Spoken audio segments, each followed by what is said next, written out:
অবৈধ বালি বোঝা একটি ডাম্পার আটক করল নিয়ামতপুর ফাঁড়ি পুলিশ। আজ নিয়ামতপুর চিত্তরঞ্জন রোড থেকে অবৈধ বালি বোঝায় একটি ডাম্পার গাড়ি আটক করে নিয়ামতপুর ফাঁড়িতে নিয়ে আসে পুলিশ। গত দুদিন আগে আরও একটি অবৈধ বালি বোঝায় ট্রাক্টর আটক করা হয়েছে বলে জানা যায়।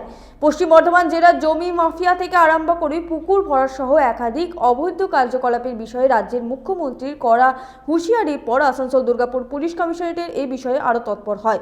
অবৈধ জমি দখল, পুকুর ভরাট অভিযোগে ইতিমধ্যে বেশ কয়েকজনকে গ্রেফতারও করা হয়েছে। একইভাবে চলছে অবৈধ বালি বোঝায় গাড়ি আটক করা এবং অভিযুক্তদের নামে মামলা করা। সেই ছবি দেখা গেল আজ নিয়ামতপুর ফাঁড়িতে।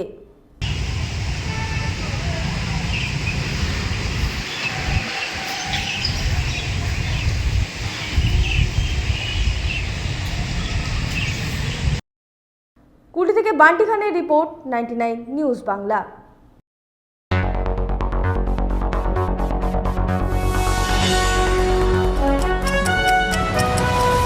আপনারা দেখছেন 99 নিউজ বাংলা। বদলাবো আমরা।